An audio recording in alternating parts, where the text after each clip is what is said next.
and I guess I'm kind of cautious, and it looks like I'm heading off towards the right. I'm guessing I'm most likely gonna full up cloak and health. It's what I need right now, especially when going up against this guy.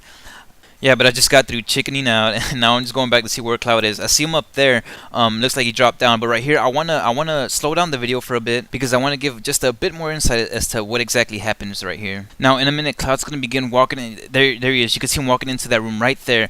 I think he saw me on cloak, so I'll start looking at him through my peripheral vision for a reason. What I was trying to do is trying to throw him into a false sense of reality where he thinks he gets the surprise on me. He thinks I don't know he's behind me, and I do that on purpose to try to just get him off his guard.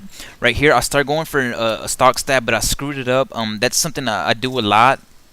But hold that thought, because I'm about to get a face stab on him right there. Yeah, I don't feel too good about it. But here's that same scene at normal speed, and the reason I slowed down the video is because I wanted to elaborate on 3 points, or actually it was 2 points, but I just noticed another one right now. But the first point was that peripheral sight trick. I honestly I don't know what caused Cloud's undoing. Normally it's rare for him to fall for a line of sight trick the way he did. He's a very good player, and he doesn't normally fall for things like that. So I don't know if he was just either off his game or what. But if he wasn't off his game, then I don't know. I have to equate it to either being that peripheral sight trick that kind of threw him into this false sense of thinking. That the fact that he thought I didn't know he was behind me. It was either that, or it had to be this other thing that I noticed while watching the video just now, and that was that he was concentrating on oh, I'm about to die. Yeah, if I remembered. Yeah, it's oh, I lost my train of thought. I don't know which one it was.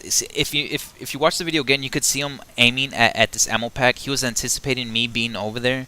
But yeah, a few people got unpredictable that way. They start going for ammo packs whenever spies are around because they know a spy is most likely going to try and go for that. So they themselves have kind of predictable by using that. But I'm not too sure what it was. I'm not sure if it was the fact that I pulled that peripheral sight trick, or was it just because he did it. He was his own undoing, that he just kind of screwed himself up by trying to predict what I was going to do. Honestly, I'm not too sure. I'm not too sure exactly how well that peripheral sight trick works. I've used it a few times, and it seems to work a lot. It seems like a good strategy to use. I haven't seen too many people say anything about it, so I'm not too sure if it's a good strategy to use. From the times I've used it, it's always been good. I'll talk about it a little bit more in a minute, but I don't know, man. It was either that, or he just kind of screwed himself up by trying to anticipate my movements. But if it turns out that it was the peripheral sight trick that kind of threw him off, then that might be something to think about, because if that's the case and it works on a player who's real keen to tricks like line of sight tricks, then pulling those peripheral sight tricks might be a thing to practice from now on. I mean, what it really is it's like it's pretty much a bit of a mind game you play with a player, depending on how you use it. I mean, sometimes I've used it in a way where, like, if I was at a set of stairs that has a sharp corner, and I knew someone was chasing me, I would purposefully have them face my side to make it look like I can't see them, and I would do something like, I don't know, just like kind of shoot at something in front of me to make it seem like I'm concentrated on something in front of me, although there might not be anything in front of me at all. I might just be shooting at a wall, or just like straight thin air, and at that point, to the enemy, it looks like I'm concentrating on something. So when they start getting closer to me, I just kind of like start running a bit further up those flight of stairs to make it look like I'm giving chase to something, and then I just kind of like just pull a overhead step at that point. They really don't expect that to come at that point, because they think that you don't know that they're around. They think that you don't know that they're behind you, and it just really gives you a big element of surprise against them. Yeah, but the other thing that I wanted to elaborate on was the fact that I missed that stab when I first pulled the line of sight. I missed that first stab that I tried to get on him. It ended up being a face stab that got him. And the reason I screwed that up was because I played into this habit that I've recently fallen into. Actually, no, it's a habit that I've had for a while already. And the habit is just that, honestly, when you pull a line of sight trick, I barely noticed this now, but when you put a line of sight trick, there's usually this one thing that happens, and that's that you and the enemy you're pulling the line of sight trick on y'all kind of do this crisscross action. Yeah, this crisscross deal just kind of goes on. And what I mean by that is, when you start pulling line of sight and you start kind of like cloaking, going one way and then switch it up, the person who sees you going one way keeps going that way. But since you're switching it up, you guys are eventually going to cross paths.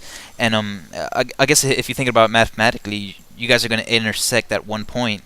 Well, I guess that'd be graphically, not mathematically. But yeah, like at one point, you guys are gonna intersect paths, and see what I do when that happens is, instead of, what you should do when you guys intersect paths is, the minute your backs meet, you should start mimicking his moves. You should start, no, not even the minute your backs meet. You want to do it a little bit before you guys meet.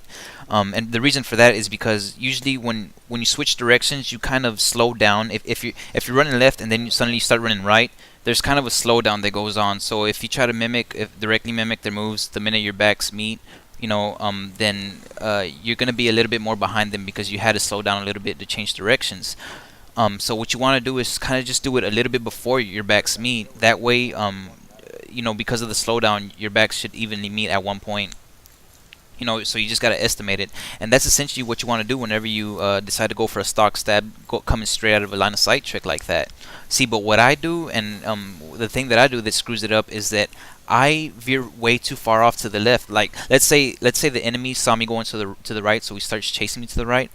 Well, I'm gonna start heading towards the left since I'm pulling line of sight, but the thing that happens is I just veer way too far off to the left, instead of kind of like, stopping a little bit before our backs meets, and then just kind of mirroring his movements and just copying him to get at his back.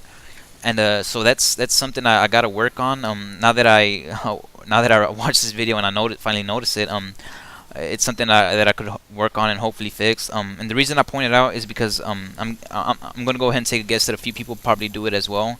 Although they might not, and I might just be being retarded. But if not, and there's a few other people that do have that problem as well and don't really know why, that's most likely going to be the case. So if you want to work on that, then I'd say just work on correctly copying an opponent's movement as you pull a line of sight trick. But now, enough ranting. Let's get back to this commentary. Now, it looks like I'm heading back towards their spawn point. I'm most likely gonna just try to catch someone coming at a spawn. Sounds like the round is ending as well, so and I'm just spazzing out again with as usual, with my scroll wheel. Sorry about that. Honestly, I still don't know how to get rid of the inventory thing on the right. The only command I know actually gets rid of the whole HUD, the whole HUD thing, and honestly, I don't want to do that.